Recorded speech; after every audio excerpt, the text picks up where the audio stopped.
Lo que les voy a decir, amigos, lo que les voy a contar en este en vivo, no solamente es una de las cosas más prosaicas que se han visto en Estados Unidos, sino en el mundo, y miren que eso es mucho decir.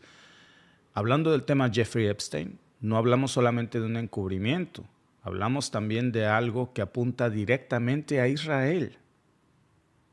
Resulta que Trump tiene los archivos Epstein, es algo que todos sabemos y que también no los ha hecho público. No solo eso, sino que ahora está usando toda la maquinaria del gobierno de los Estados Unidos para mantenerlos enterrados.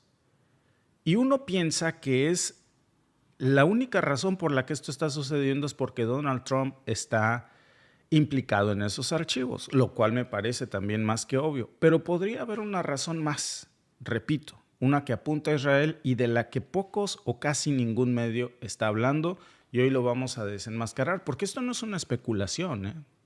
Hay hechos documentados. Miren, vamos a comenzar primero con lo que oculta Donald Trump y después por qué lo oculta. Porque el pasado 11 de julio de este año, claro, el Comité de Reglas del Congreso de los Estados Unidos pues votó una enmienda para obligar al Departamento de Justicia, imagínense ustedes, dirigido por la fiscal a modo puesta por Donald Trump, hablamos de Pam Bondi, que es de todas las confianzas de Trump, pues para que liberara todos los documentos relacionados con el caso Epstein. ¿Cuál fue el resultado? Pues que solamente un republicano votó a favor, todos los demás republicanos se opusieron. Los republicanos votaron en contra. La misma gente, amigos, que por mucho tiempo pasó exigiéndose que se liberara inmediatamente los archivos Epstein, pues ahora está haciendo todo lo imposible para esconderla, porque podría estar involucrado uno de sus más grandes y fieles aliados, que no es Donald Trump, sino Israel. Y no estamos hablando, amigos, de cualquier archivo. Y también quiero aclarar que esto no tiene que ver con una cosa de antisemitismo, de odio. Esto tiene que ver con interferencia extranjera en los Estados Unidos, encubierta por su propio Congreso y muy probablemente por su propio presidente. Estamos hablando, amigos, de más de 250 víctimas identificadas en esos documentos que supuestamente ya habría revisado la misma Pam Bondi. Ella misma dijo en una entrevista en Fox News apenas en el mes de febrero, dijo, y cito, tengo los archivos sobre mi escritorio, son más de 250 víctimas, vamos a proteger sus datos personales y luego los vamos a liberar. Eso fue lo que ella dijo.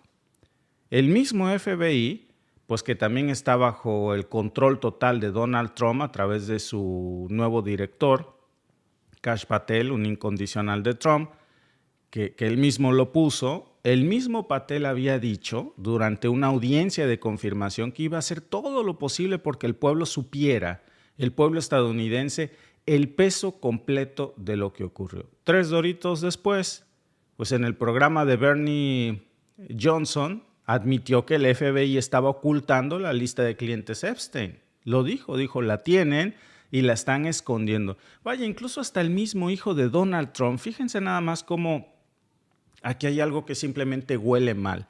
El hijo de Donald Trump Jr., había tuiteado precisamente públicamente, su hijo, muestren ya la lista. ¿Por qué proteger a esos miserables? Bueno, pregúntale a tu papá, Donald Trump Jr., por qué protege a esos miserables. ¿Por órdenes de quién? Porque esto lo dijo apenas a principios de marzo. Y sin embargo, pues cuando llega el momento de la verdad, de votar, de actuar, de usar el poder que hoy tienen, pues resulta que los mismos republicanos votan en bloque para enterrar esa información y que Estados Unidos no se entere de algo que hay ahí. ¿Por qué pasaron de exigir justicia a de pronto convertirse en los guardianes de los secretos de Epstein? ¿Qué asuntos de Estado están ahí? Y amigos, pues todo mundo se imagina lo que podría esconder esto, pero nadie lo quiere decir en Estados Unidos porque es sumamente incómodo. Número 1, ¿quiénes están en esta lista? Porque aquí ya no estamos hablando de conspiraciones, estamos hablando de registros de vuelos, estamos hablando de documentos, estamos hablando, por supuesto, de materiales, de videos. El propio libro negro de Ghislaine Maxwell, que es la compañera de Jeffrey Epstein, que está acusada de haberle conseguido todos estos cientos de niñas a Epstein para las cosas más sucias, Pues ella tiene registros de decenas de nombres. La cosa es que ningún fiscal, ningún comité, ninguna agencia ha procesado una sola de esas personas. Y lo más fuerte, pues es que ya todos sabemos que hay videos. Lo dijo un periodista muy respetado en Estados Unidos, Nick Bryan, que lleva más de 15 años investigando este caso, y a pesar de eso, amigos, nadie hasta este momento se ha sentado de forma seria en el gobierno de los Estados Unidos o en los medios de comunicación a hacer una pregunta que a mí me parece que es clave.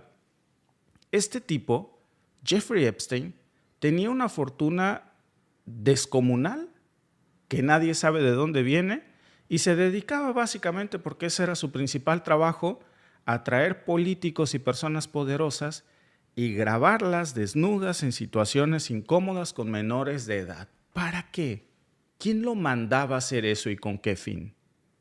¿Quién tiene copias de todos esos videos que incomodan a tantísimos políticos? Porque el que tiene eso en su mano tiene un poder incalculable. Imagínense si hubiese, que no lo dudo ni tantito, ¿verdad? Pero solamente quienes tienen los archivos lo saben.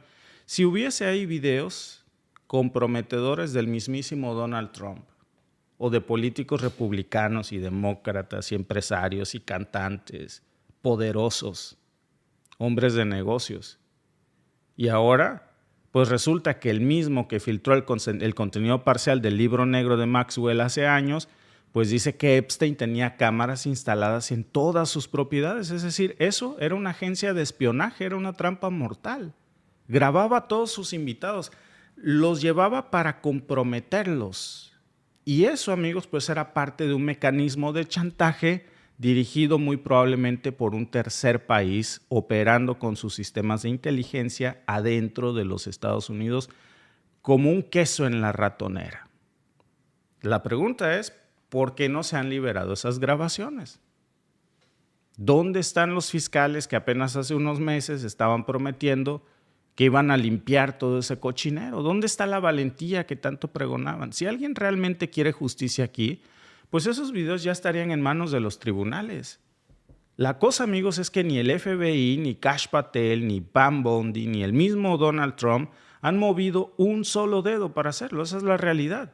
Y si alguien aún cree, amigos, que todo esto es culpa del Deep State o de que alguien está forzando a Donald Trump, a ver, los republicanos hoy controlan la presidencia. El FBI está en manos de Donald Trump. El Departamento de Justicia está en manos de Donald Trump. Si realmente quisieran soltar la lista, lo harían hoy mismo.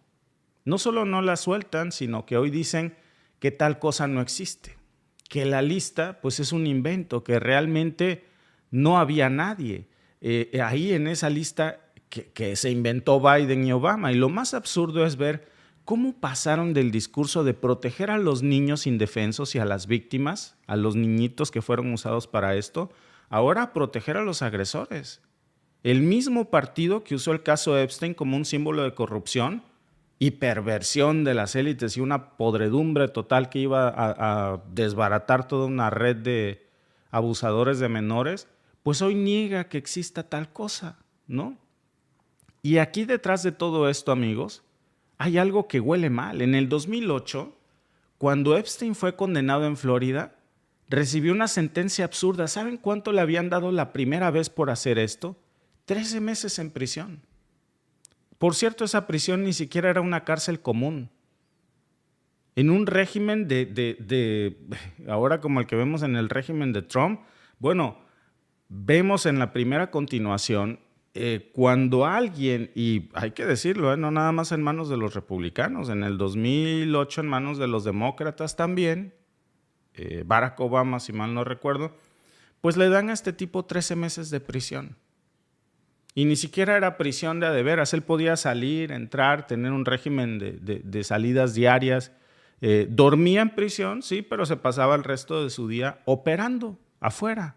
Y eso fue posible porque le dieron un acuerdo federal firmado precisamente, y grábense este nombre, por Alexander Acosta, que ya lo decíamos el otro día. Alexander Acosta pues era el fiscal de distrito que después pues fue curiosamente nombrado por Donald Trump como secretario del Trabajo. Eso no es coincidencia.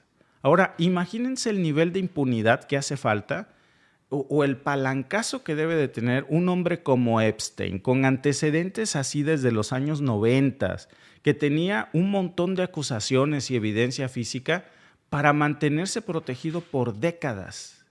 Incluso después de muerto sigue blindado. Porque Epstein, amigos, y ahora lo que muchos no quieren decir es esto, es muy probable, y yo creo que no he escuchado que alguien lo diga, así que yo se los voy a decir. Lo de Epstein seguramente fue un suicidio, dicen las autoridades. Nosotros pensamos otra cosa. Ellos dicen fue un suicidio, misteriosamente, el guardia de seguridad se quedó dormido, su compañero de celda lo sacaron, se apagaron las cámaras en ese momento, todo falló. Y apareció muerto, con el cuello roto. Pues eso no es suicidio. Lo suicidaron, que es diferente. Y todo mundo cuando preguntan, oye, si fue un suicidio, teoría de la conspiración, ¿quién pudo matarlo? Seguramente lo hizo alguien de adentro, del gobierno de los Estados Unidos. ¿Y a nadie se le ha preguntado que también pudo ser un gobierno extranjero quien lo mandó a silenciar porque Epstein pudo haber cantado para quién trabajaba? Y que pues, hubiese sido sumamente vergonzoso precisamente esto para Estados Unidos, pero sobre todo muy comprometedor para el gobierno del que Epstein pudiera haber trabajado. Miren, no nada más lo digo yo, ¿eh? Hay muchas cosas que cuando uno ve, pues tiene que hacerse la pregunta obligada. Por ejemplo, de Jeffrey Epstein, hay muchas cosas que no cuadran. ¿De dónde salió todo el dinero que tenía Epstein? Porque miren, hay que ser honestos. Este cuate no venía de una familia rica. Él no tenía un negocio propio. No era dueño de Amazon o de algo. Era rico y nadie sabía de dónde salía su riqueza. Vaya, ni la universidad terminó. Y a pesar de que no terminó la universidad, de pronto estaba dando clases en una escuela prestigiosa, viviendo como si fuera un jeque árabe en los Estados Unidos. Tenía mansiones en Manhattan, tenía una isla privada con un fin específico, la Isla Bonita. Tenía jets, tenía obras de arte, tenía un estilo de vida ridículamente caro. Y nadie se preguntaba cómo le hizo. Nadie tiene una explicación lógica. Nada que pueda rastrearse legalmente y el gobierno de los Estados Unidos no lo quiere rastrear. Para empezar, amigos, nunca se graduó de nada. Fue a Cooper Union un rato, después dejó botada la universidad, ahí se quedó. No hay un título de su carrera. Y sorpresivamente en 1974 lo contrataron para dar clases de física y matemáticas en Dalton School, que es una de las escuelas más caras en donde van las familias más adineradas, más exclusivas de Nueva York, y de ahí se van a Harvard. Allí estudian los hijos de los multimillonarios. ¿Para qué? Como si alguien lo hubiera puesto ahí para comenzar a relacionarse con multimillonarios. ¿Saben quién lo recomendó para dar clases ahí? Donald Barr. Donald Barr era un exagente de inteligencia, pero también era papá de William Barr. William Barr, que años después sería el fiscal general de Donald Trump. De entrada eso ya huele raro. Después brinca a Bear Stearns, que es una firma financiera muy, muy pesada. De ahí lo corren, nadie sabe específicamente por qué lo corren, pero como por arte de magia aparece Epstein después como financista internacional. Y ya tenía mucho dinero y de pronto, ¡pum!, aparece con acceso a gente muy poderosa. Y cuando los medios quisieron investigar de dónde salía todo su dinero, por ejemplo, lo quiso investigar el New York Magazine en el 2002, no encontraron un solo cliente confirmado, no tenía nada, todo era misterio. Decían que manejaba fortunas de multimillonarios. No hay registros reales de qué fortunas, no había un portafolio, no había contratos públicos. Uno de los pocos nombres que se repiten precisamente es el de Les Wexner, que es un fundador de Victoria's Secret. A ver, ese señor le entregó a Epstein el control total de una megamansión en Manhattan sin explicaciones. El dueño de Victoria's Secret le dio una mansión. ¿A cuenta de qué? Legalmente el dueño seguía siendo la fundación de Wexner, del dueño de Victoria's Secret, de la tienda de ropa interior. Pero Epstein vivía ahí como rey. ¿Y saben qué había en esa casa del dueño de Victoria's Secret? Cámaras, discos duros, grabaciones, habitaciones ocultas. El FBI requisó todo eso cuando lo allanó en el 2019. O sea, no era una casa cualquiera. Lo que le dio Wexner a Epstein fue un centro de operaciones, un centro de inteligencia. ¿Para quién trabajaba? Hay muchas versiones, amigos, que dicen que era un agente encubierto. ¿Saben de quién? Del Mossad, de Israel. Y para que no digan que es algo que yo me saco de la manga, fíjense precisamente lo que me encontré anoche. Y creo que la verdadera respuesta es que Jeffrey Epstein trabajaba para servicios de inteligencia no estadounidenses. Y tenemos todo el derecho a preguntar, ¿en nombre de quién estaba trabajando? ¿Cómo pasa un tipo de ser profesor de matemáticas en la escuela Dalton a finales de los 70 sin título universitario a tener múltiples aviones, una isla privada y la mayor casa residencial más grande de Manhattan? ¿De dónde ha salido todo ese dinero? Y nadie ha llegado nunca al fondo del asunto porque nadie lo ha intentado. Y además es extremadamente obvio para cualquiera que observe que este tipo tenía conexiones directas con un gobierno extranjero. A nadie se le permite decir que ese gobierno extranjero es Israel porque hemos sido de alguna manera acobardados a pensar que eso es malo. No hay nada malo en decir eso, no hay nada odioso en decir eso, no hay nada antisemita en decir eso, ni siquiera hay nada anti-israelí en decirlo. He pasado prácticamente toda mi vida en Washington, donde conocí y quise a varias personas, incluida una muy cercana que trabajaba en la CIA. Eso nunca me han prohibido mencionar que pienso que la CIA ha cometido atrocidades, involucrada en asesinatos de gente y de un presidente. Tiene todo un reguero de crímenes. Eso no me convierte en un americano desleal, no me hace antiamericano en ningún sentido. Nací aquí, mi familia lleva aquí cientos de años, amo este país, por eso vivo aquí. Así que criticar el comportamiento de una agencia gubernamental no te convierte en un odioso, te hace una persona libre, te convierte en ciudadano. ¿Se te permite hacer eso? Porque no eres un esclavo, eres un ciudadano. Y tienes derecho a esperar que tu gobierno no actúe contra tus intereses. Y tienes derecho a exigir que no se permita a gobiernos extranjeros actuar contra tus intereses. Eso no es espeluznante. No debería estar prohibido. Y sin embargo, todos nos hemos entrenado para creer que no se puede decir eso de alguna manera. Pero eso es como demasiado travieso y prohibido. Y el efecto de hacer eso fuera de los límites ha sido crear un montón de resentimiento, y lo diré, odio en línea. Donde la gente siente que no puede decir como, ¿qué demonios es esto? Tienes al ex primer ministro israelí viviendo en tu casa. Usted ha tenido todo este contacto con el gobierno extranjero. ¿Estabas trabajando en nombre del Mossad? ¿Estabas dirigiendo una operación de chantaje en nombre de un gobierno extranjero? Por cierto, cada persona en Washington, D.C. piensa eso. Nunca he conocido a nadie que no piense eso. No conozco a ninguno que odie a Israel, pero nadie siente que pueda decir eso. ¿Por qué? Y creo que cuanto más tiempo le sigamos el juego, más subterránea y espeluznante y odiosa se vuelve la conversación. Así que creo que es mejor decirlo en voz alta. ¿Sucedió esto? Y por supuesto, esa pregunta se le ha hecho al gobierno de Israel y su respuesta es que no se lo vamos a decir. Y creo que nuestra respuesta debería ser no. Mientras os estemos enviando dinero, si estuvierais cometiendo crímenes en nuestro suelo, tenemos el derecho absoluto a saber, ¿hicisteis esto o no? Y sin embargo, a todo el mundo le han lavado el cerebro para que piense que eso es de alguna manera una expresión de odio o intolerancia. Cuando no lo es una pregunta básica sobre la que todo ciudadano estadounidense tiene derecho a una respuesta. ¿Qué demonios fue esto? Pues ahí lo tienen. Ese fue Tucker Carlson, uno de los periodistas más respetados de los Estados Unidos, que piensa lo mismo.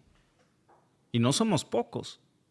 Hay muchos periodistas, hay muchos articulistas que han dicho desde hace tiempo, pero lo silencian, por supuesto, que Epstein estaba vinculado con el Mossad, que Epstein realmente era un agente israelí que estaba ahí, de ahí venía su verdadera fortuna para chantajear al gobierno de los Estados Unidos en nombre de Israel. Que han dicho, incluso hay un periodista que se llama Ben Menashe, que es israelí o de origen israelí, que dijo que tanto Epstein como Ghislaine Maxwell, pues los dos formaban parte de una red de operación. ¿Para qué? Para obtener todo este material comprometedor de figuras poderosas como Donald Trump, políticos, empresarios, Bill Clinton, todos los que ustedes se imaginan, académicos, toda persona que fuera importante en los Estados Unidos, llevarla ahí en esta situación con niñitas, con menores de edad, grabarlas a escondidas y bueno, pues después de eso tenían ya la manera de chantajearlos, tenían la manera pues de hacer lo que quisieran, porque obviamente a partir de ese momento prácticamente sus vidas y sus opiniones les pertenecían. Y ojo, no es que lo diga nada más Tucker Carlson o este periodista, hay muchísimos testimonios, amigos, que demuestran y demasiada evidencia pues que las víctimas que han declarado que eran forzadas a tener relaciones con hombres importantísimos. A ver, está acusado también de lo mismo el hermano del rey, el príncipe Andrew, el príncipe Andrew. Eso sí está documentado también, que está en los archivos Epstein. ¿Y dónde queda todo eso? ¿Quién tiene esos videos? ¿Quién los vio? ¿Quién los está guardando ahora? Hay algo más, amigos, que no cuadra. Aquí en el 2008, cuando Epstein fue condenado en Florida, pues le dieron ese acuerdo que les decía yo que fue solo un chiste.